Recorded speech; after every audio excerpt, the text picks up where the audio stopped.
আসসালামু আলাইকুম রহমতুল্লাহি বারাকাতুহু।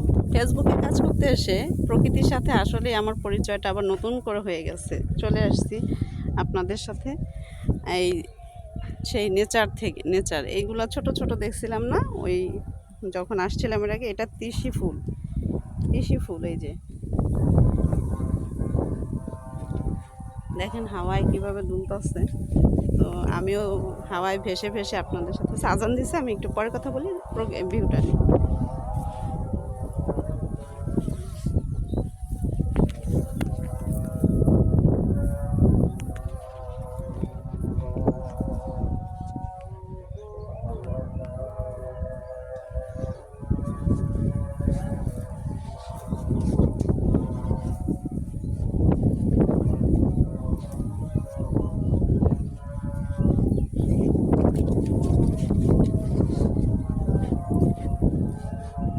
এটা পেঁয়াজ ক্ষেত।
আমি কিন্তু অনেকটা দূরে চলে এই কি সুন্দর সুবহানাল্লাহ। দেখেন সবাই দেখুন বন্ধুরা, সবাই দেখুন পাখি আমাকে দেখে উড়ে চলে গেল। এখানে একটা খাল আছে, এই খালটা ছোটবেলায় পার হইতে অনেক কষ্ট হইতো, সেই খাল পার চলে আসছি।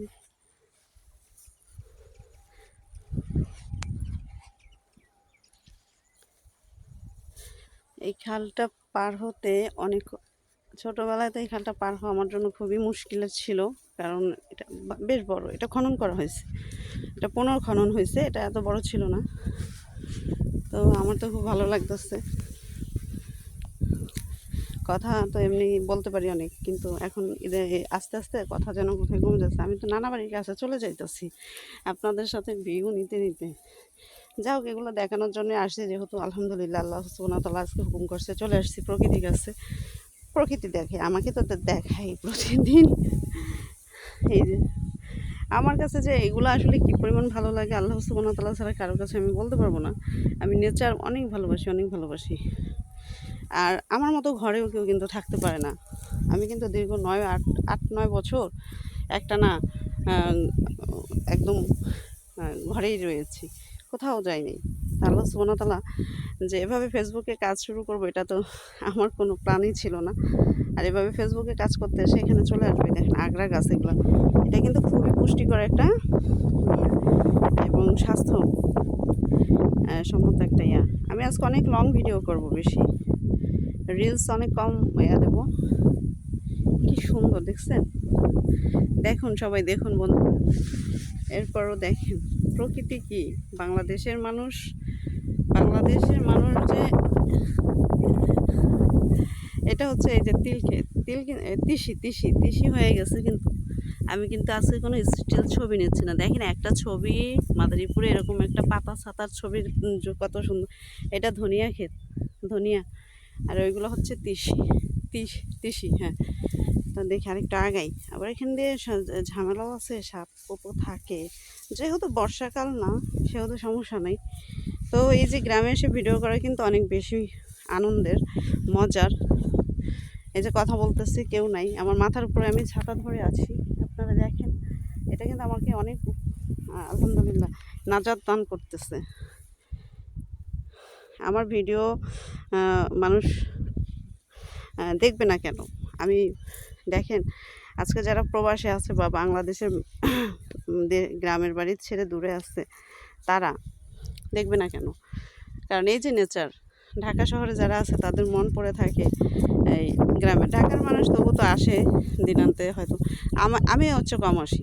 ঢাকা শহরের মানুষ যা আসে তার চেয়ে আমি মাদারীপুর থেকে যে কয় মিনিটে আসলাম, আমি কম আসি।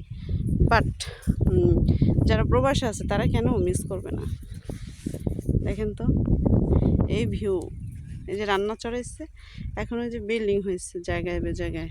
আর এইটাই হয়েছে সমস্যা, এইটাই হয়েছে সমস্যা।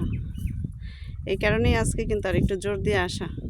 এটাই সমস্যা, যে যখন আপনার যে দেশে সয়াবিনের চেয়ে ঘির দাম বেড়ে যাবে, সেখানে কিন্তু বাস করা মুশকিল। আর ওই যে দূরে দেখা যাচ্ছে একটা বাড়ি, অরেঞ্জ কালার, ওইটা কিন্তু আমার নানা বাড়ির সীমানা। ওইখানেও ইতিহাস আছে, অনেক ইতিহাস, বড় ইতিহাস আছে। কারণ প্রত্যেকটা জায়গায় যখন দেখবেন এরকম জমি জমার উপরে ঘরবাড়ি তৈরি হচ্ছে, তখন বুঝবেন ওইখানে এইটা গ্রামের বাড়িতে কিন্তু সবাই বাপ দাদার পৈতৃক ভিটা, এখানে এমন না শহরে মতো ব্যাপার। ওই যে আরেকটা বিল্ডিং হয়েছে, ওই যে বিল্ডিং, শুধু বিল্ডিং আর বিল্ডিং। আমার তো মানে অনেক শান্তি লাগতেছে ঘাসগুলা দেখতে। দেখেন, যারা বিদেশে থাকেন, প্রবাসে থাকেন, তাদের জন্য কিন্তু এটা বাংলাদেশ। আমাদের একজন বড় একজন প্রেসিডেন্ট, তিনি কিন্তু আসলে বলে গেছে, রেফারেন্স আমি পাইছি অনেকদিন আগে, যে বাংলাদেশের প্রত্যেকটা জেলাই হচ্ছে গ্রাম। তো আসলেই তাই, একই রকম চেহারা। আমি যখন ঢাকা মানে এসে কক্সবাজার ঘুরতে যাই, আমরা যখন যাই, তখন দেখি প্রত্যেকটা জায়গার হয়তো মানুষের ভাষাভাষী পরিবর্তন আছে, বাট সবাই একই অবস্থা। এখান দিয়ে আমি যাব না, এখান দিয়ে গেলে আবার বের হওয়া যাবে কোন দিক দিয়ে? আচ্ছা যাই, আল্লাহ ভরসা। আমাকে তো আমার বাড়ির সবাই কিন্তু জানে আমি ভিডিও করার জন্য আসি, হ্যাঁ, এজন্য তারা বলে যে তুই আসছিস, তারা জানে। এখন আমার চাচাতো বোন বলতেছে, আপু তুমি কি এই রোদ্রের মধ্যে যাবো? আমি বলছি, হ্যাঁ যাবো, কী সমস্যা? ওদের কাছে তো এগুলো আসলে না, ফ্যাক্ট না। ওরা তো আসলে, এটা কিন্তু আমার বাড়ির পিছনের একটা জায়গা এটা। আর তিল ফুলগুলো, যারা বিদেশে থাকে তারা কিন্তু এগুলো খুব মিস করে, আমরাও মিস করি। কারণ মাদারীপুরে তো এগুলো নাই, আছে সাইডে। এখন ওই যে এক জায়গায় একটু ছবি তুলতে গেলে এমন করে তরকারি ছবি তুলতে গেলে হা করে তাকাই থাকে, এটা কিন্তু খুবই এডিটিং লাগে, তাই না? বাট এই যে কোথায় পাবেন, এই যে আমি শান্তি করে যে হাঁটতেছি, এটা কি সম্ভব ছিল অন্য কোথাও? কারণ এটা হচ্ছে আমার পৈতৃক ভূমি, এখানে আমি স্বাধীন, এটা আমার বাপের ভিটা বা আমার পৈতৃক, আমার নারী পোতা এখানে। তো প্রত্যেকের কিন্তু নারীর টানে এই কারণে দেশে ফিরে আসে, যতই আমেরিকা থাকুক, ইতালি থাকুক, অস্ট্রেলিয়া, সুইজারল্যান্ড থাকুক, শান্তি নেই। হয়তো কিছু জীবনের একটা অংশ সুখ স্বাচ্ছন্দ্যে অনেক বেশি কাটানোর পরে তারপরে কিন্তু সেই ইয়াটাই আসে, কি বলে, জমিতেই ফিরে আসতে হয় শেকড়ের টানে। আমি একটু আগেই আসছি, না হয় কি সুন্দর দেখছেন, পানির উপরে একটা শ্যাওলা হয়েছে খয়েরি কালার, মনে হয় যেন কেউ এঁকে রাখছে, শিল্পীর আঁকা কোনো তুলি। এখানে আমাকে কেউ কোনো ডাক দেওয়ার কোনো সাহস নেই, কারণ এইখানে সাহস নাই, কারো সাহস হবে না।